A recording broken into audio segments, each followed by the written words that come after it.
दोस्तों आज की इस वीडियो में हम बात करने वाले हैं कि मेरा लर्निंग लाइसेंस बन गया और लर्निंग लाइसेंस बने हुए लगभग 1 महीना हो गया है।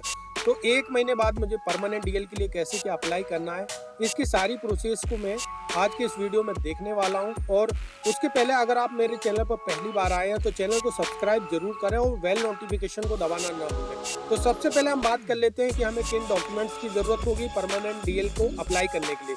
तो दोस्तों हमारा जो लर्निंग लाइसेंस है एक उसकी जरूरत पड़ेगी और दूसरे डॉक्यूमेंट के तौर पर मुझे आधार कार्ड की जरूरत पड़ेगी। दोनों की जेरॉक्स कॉपी करा कर उस पर सिग्नेचर कर लें, क्योंकि सेल्फ साइन डॉक्यूमेंट को हमें अपलोड करना होता है। और फी स्ट्रक्चर की अगर मैं बात करूं तो 1000 रुपये की फ़ी को हमें पेड करना होता है। तो ऑनलाइन कैसे क्या हमें इसको प्रोसेस को करना है, तो चलते हैं डेस्कटॉप स्क्रीन पर और इसको देख लेते हैं कि कैसे क्या हमें ऑनलाइन परमानेंट डीएल के लिए अप्लाई करना है। सबसे पहले हमें क्रोम ब्राउजर को ओपन करना होगा, तो मैं क्रोम ब्राउजर ओपन कर लेता हूँ। और यहाँ पर जैसे क्रोम ब्राउजर ओपन हो जाता है, यहाँ मुझे लिखना है परिवहन.gov.in। तो मैं परिवहन.gov.in जैसे लिखता हूँ तो ये मेरे सामने कई लिंक्स आ जाती हैं। तो मैं इसमें से पहली वाली लिंक पर यहाँ क्लिक कर दूंगा। तो मैं परिवहन सेवा की ऑफिशियल वेबसाइट पर आ गया हूँ। अब मुझे यहाँ पर जो ऑनलाइन सर्विसेज वाला ऑप्शन दिया हुआ है, मैं इस पर क्लिक कर दूंगा। मैं जैसे इसको क्लिक करता हूँ तो एक बार ओपन हो जाती है और यहाँ पर जो तीसरा वाला ऑप्शन दिया है ड्राइविंग लाइसेंस रिलेटेड सर्विस, तो मैं इस पे क्लिक कर दूंगा। मैं जैसे ही ड्राइविंग लाइसेंस रिलेटेड सर्विस पर क्लिक करता हूँ तो मैं स्टेट सिलेक्शन वाले पेज पर यहाँ पर आ जाता हूँ। अब मुझे यहाँ से अपनी स्टेट को सिलेक्ट करना होता है, तो मैं अपनी स्टेट को यहाँ से सिलेक्ट कर लूंगा। उसके बाद मैं रिडायरेक्ट होकर सारथी परिवहन की ऑफिशियल वेबसाइट पर आ जाता हूँ और यहाँ पर मुझे एक पॉपअप देखने को मिलेगा। दोस्तों ये कॉन्टेक्टलेस लाइसेंस सर्विसेज वाला पॉपअप होता है। इसमें दो सेवाएं ऐसी हैं जिसके लिए आरटीओ विजिट नहीं करना होता है, इशू ऑफ लर्नर लाइसेंस, और दूसरा अगर आप मोबाइल नंबर को अपडेट कर रहे हैं तो ये आपको आरटीओ विजिट नहीं करना होगा इन दो सेवाओं के लिए। तो मैं इसको स्किप कर दूंगा। अब दोस्तों यहाँ पर ड्राइविंग लाइसेंस वाले ऑप्शन पर मैं क्लिक कर दूंगा। तो यहाँ पर जो पहला वाला ऑप्शन दिया हुआ है न्यू ड्राइविंग लाइसेंस, मैं इस पर क्लिक कर दूंगा। मैं जैसे इस पे क्लिक करता हूँ तो फ्लोर प्लान ओपन हो जाता है। यहाँ स्टेप बाई स्टेप मुझे क्या करना है ये सारा इंस्ट्रक्शन यहाँ दिया है। तो मैं इसको यहाँ पर कंटिन्यू कर दूंगा। मैं जैसे कंटिन्यू करता हूँ तो अब मेरा ऑथेंटिकेशन वाले पेज पर मैं आ जाता हूँ। यहाँ मुझे अपना learning licence number, date of birth और कैप्चर डालकर मैं यहाँ ओके कर दूंगा। जैसे ही मैं learning licence, date of birth और कैप्चर डालकर ओके करता हूँ तो मेरा फिर से इंटरफेस चेंज हो जाएगा। दोस्तों जैसे ही मैं ऑथेंटिकेट करता हूँ तो एप्लीकेशन फॉर ड्राइविंग लाइसेंस वाला पेज ओपन हो जाता है। मैं इसको स्क्रॉल करके नीचे आ जाऊँगा और जो भी ड्राइविंग लाइसेंस मेरा बन रहा है उसको सिलेक्ट करके मैं जैसे ही इस एरो पे क्लिक करता हूँ तो दोनों ड्राइविंग लाइसेंस दूसरी साइड पहुँच जाते हैं। तो मैं इसको यहाँ पर सबमिट कर दूंगा। तो मैं जैसे सबमिट करता हूँ तो यहाँ पर एक पॉपअप आ जाता है, मैं उस पर ओके कर दूंगा। मैं जैसे ओके करता हूँ तो यहाँ कॉन्ग्रेचुलेशन का मैसेज आता है और मेरा जो एप्लीकेशन है वो एक्सेप्ट कर लिया गया है। मैं इसको ओके कर दूंगा। अब मेरी एप्लीकेशन रेफरेंस स्लिप यहाँ पर जनरेट हो चुकी है और यहाँ पर डॉक्यूमेंट वाले पोर्शन में मैं देख लूंगा मुझे लर्निंग लाइसेंस और एड्रेस प्रूफ के तौर पर आधार कार्ड को यहाँ पर अपलोड करना होता है। दोस्तों इस एप्लीकेशन नंबर को मैं नोट डाउन करके रख लूंगा, क्योंकि कभी कभी सिस्टम एरर होने के कारण ये एकदम से चला जाता है तो हमें शुरू से प्रोसेस को फॉलो करना पड़ सकता है, इसलिए इसको नोट डाउन करके रख लेंगे। अब मैं इसको स्क्रॉल करके थोड़ा सा नीचे आ जाऊंगा और यहाँ पर जो नेक्स्ट का ऑप्शन दिया हुआ है मैं इस पर क्लिक कर दूंगा। जैसे नेक्स्ट के ऑप्शन पर क्लिक करता हूँ तो मैं एप्लीकेशन स्टेटस वाले पेज पर आ जाता हूँ। यहाँ पर application number, date of birth दिया है, यहाँ मुझे कैप्चा डालकर सबमिट कर दूंगा मैं। दोस्तों जैसे ही मैं सबमिट करता हूँ तो मैं एप्लीकेशन स्टेटस वाले पेज पे मेरा ओपन हो जाता है। अब मैं इसको स्क्रॉल करके थोड़ा सा नीचे आ जाऊंगा। यहाँ पर मेरी पहली स्टेप्स कंप्लीट हो चुकी है। दूसरी स्टेप्स में मुझे डॉक्यूमेंट को अपलोड करना होता है, तो मैं यहाँ पर प्रोसीड कर दूंगा। मैं जैसे प्रोसीड करता हूँ उसके बाद यहाँ से मैं ओके कर दूंगा। जैसे मैं ओके करता हूँ तो मैं अपलोड डॉक्यूमेंट्स वाले पेज पर आ जाता हूँ। यहाँ मैं डॉक्यूमेंट्स में जाकर चेक कर लूंगा मुझे क्या क्या डॉक्यूमेंट्स अपलोड करना है, एड्रेस प्रूफ और लर्निंग लाइसेंस। तो मैं एड्रेस प्रूफ को पहले सिलेक्ट कर लूंगा।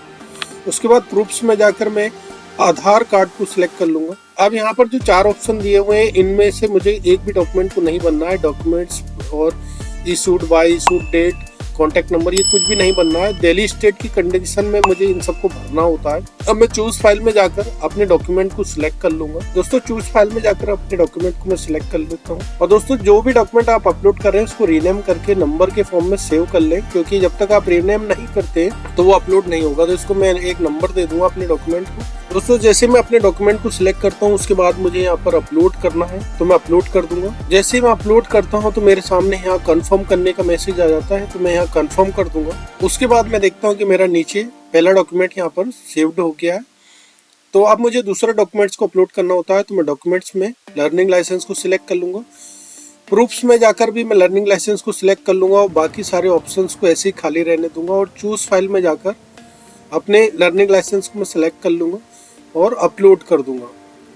जैसे मैं अपलोड करता हूँ तो कंफर्म करना होता है मुझे अब, तो मैं यहाँ से अपना कंफर्म कर दूंगा और जैसे ही मैं कंफर्म करता हूँ तो मेरा दूसरा डॉक्यूमेंट भी यहाँ पर सेव्ड हो जाता है। मैं स्क्रॉल करके इसको नीचे थोड़ा सा देख सकता हूँ, मेरे दोनों डॉक्यूमेंट्स अब सेव्ड हो चुके हैं। अब मैं इसको नेक्स्ट कर दूंगा। जैसे मैं नेक्स्ट करता हूं तो मैं एप्लीकेशन स्टेटस वाले पेज पर आ जाता हूं। यहाँ मेरा application number, date of birth दिया है और कैप्चा मुझे डालकर यहाँ पर फिर से मैं सबमिट कर दूंगा। जैसे मैं सबमिट करता हूं तो फिर से मेरा एप्लीकेशन स्टेटस ओपन हो जाता है। मैं इसको स्क्रॉल करके फिर से नीचे आ जाता हूँ। तो यहाँ पर मेरी 2 स्टेप्स कंप्लीट हो चुकी है। तीसरी स्टेप्स में मुझे फी पेमेंट को करना होता है। तो दोस्तों यहाँ पर मेरा जो भी फी पेमेंट है उसको करने के लिए मैं प्रोसीड कर दूंगा।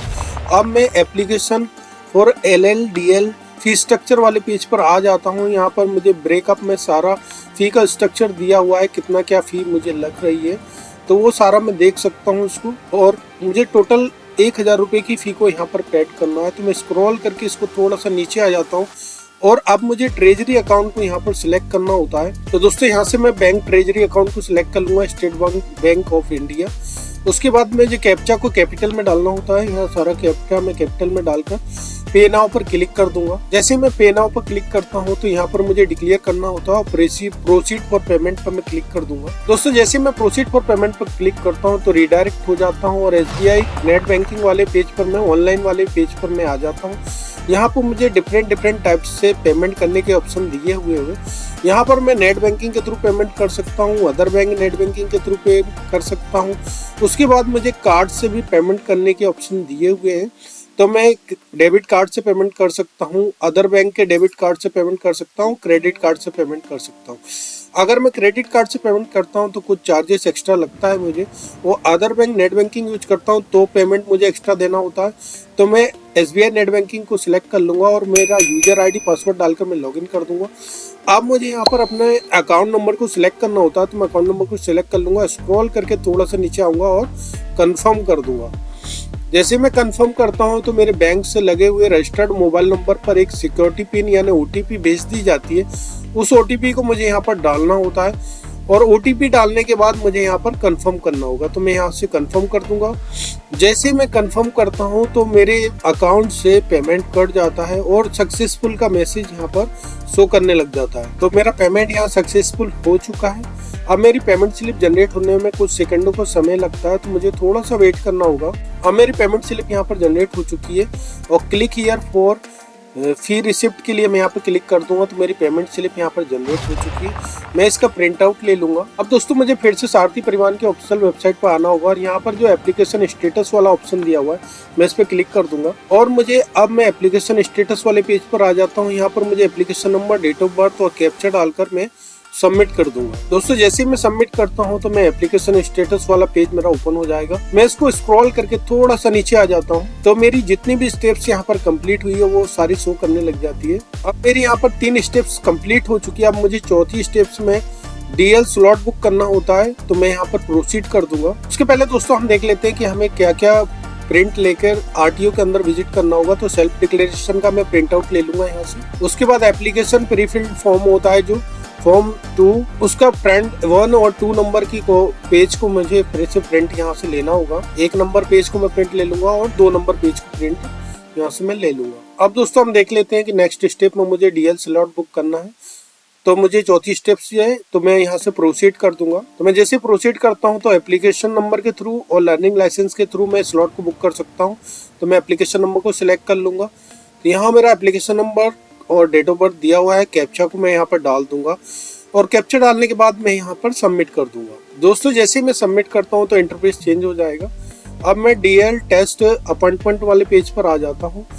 तो मैं यहाँ पर दोनों ड्राइविंग लाइसेंस के लिए मैं टिक कर दूंगा जो भी मेरा ड्राइविंग लाइसेंस बन रहा है और प्रोसीड टू कंफर्म के लिए मैं क्लिक कर दूंगा। अब मैं कैलेंडर वाले पेज पर आ जाता हूँ। यहाँ भी जो भी डेट्स अवेलेबल होती है वो ग्रीन कलर से शो करती हैं। तो जो भी डेट्स अवेलेबल है मैं उस पर टिक कर दूंगा। डेट को जैसे ही मैं सिलेक्ट करता हूँ तो अब मेरे सामने यहाँ पर जो भी टाइमिंग अवेलेबल होती है वो टाइम्स यहाँ पर शो करने लग जाते हैं। तो जो भी मेरा सूटेबल टाइम होगा उसको मैं सिलेक्ट कर लूंगा। तो टाइम सिलेक्ट करने के बाद मैं बुक स्लॉट पर यहाँ क्लिक कर दूंगा। जैसे मैं क्लिक करता हूँ तो मेरे रजिस्टर्ड मोबाइल नंबर पर एक OTP भेज दी जाती है। उस OTP को मुझे यहाँ पर डालना होता है और OTP डालने के बाद मैं यहाँ पर सबमिट कर दूंगा। जैसे ही मैं सबमिट करता हूँ तो यहाँ पर मैं DL टेस्ट अपॉइंटमेंट वाला पेज यहाँ पर ओपन हो जाता है। अब मैं इसको स्क्रॉल करके थोड़ा सा नीचे आ जाऊंगा और मैं कंफर्म टू अपॉइंटमेंट्स पर यहाँ क्लिक कर दूंगा। कंफर्म टू स्लॉट बुक पर मैं क्लिक करता हूँ। उसके बाद में इंटरफेस फिर से चेंज हो जाएगा और यहाँ पर मैं इसका प्रिंट ले लूँगा, क्योंकि इसका प्रिंट लेकर मुझे RTO में विजिट करना है, तो इसका मैं प्रिंट आउट ले लूँगा। स्लॉट है वो बुक हो चुका है। और दोस्तों जो भी प्रिंट आउट लेना होते हैं वो सारा प्रिंट आउट भी मैंने आपको वीडियो के अंदर ही बता दिया है। इसके बाद भी कोई अगर आपको प्रॉब्लम आती है तो डिस्क्रिप्शन में मैंने अपना नंबर दिया हुआ है। कोई भी प्रॉब्लम की कंडीशन में आप मुझे व्हाट्सएप मैसेज के थ्रू भी चैट कर सकते हैं। जो भी लिंक्स इंपॉर्टेंट लिंक्स हैं वो सारी मैंने डिस्क्रिप्शन में दी हुई हैं, तो आप उसको वहाँ से क्लिक करके डायरेक्ट सारथी परिवहन की ऑफिशियल वेबसाइट पर भी जा सकते हैं। तो दोस्तों इस प्रकार मैंने परमानेंट DL को ऑनलाइन अप्लाई करना सीखा। ऑनलाइन अप्लाई करने के बाद सारे डॉक्यूमेंट भी मैंने आपको बताए हैं। जो डॉक्यूमेंट मैंने बताए हैं वो सारे डॉक्यूमेंट्स का प्रिंट आउट लेना है और प्रिंट आउट लेने के बाद एक फाइल बना लेंगे और फाइल को पूरी बनाने के बाद हमें RTO विजिट करना होगा और RTO में जाकर हमें अपना ड्राइविंग लाइसेंस को टेस्ट को देना होगा। तो दोस्तों आज अब मेरा ड्राइविंग लाइसेंस बन गया है और ड्राइविंग लाइसेंस अगर मेरा बन गया है और ड्राइविंग लाइसेंस बने मेरा काफ़ी टाइम हो गया है, 15-20 साल हो चुके हैं। अब मुझे रिन्यू करना है अपने ड्राइविंग लाइसेंस को। तो ड्राइविंग लाइसेंस को कैसे क्या रिन्यू करना है तो मेरे इस वीडियो को जरूर देखें। ड्राइविंग लाइसेंस को कैसे रिन्यू करना रहेगा और कैसे एड्रेस चेंज करना रहेगा।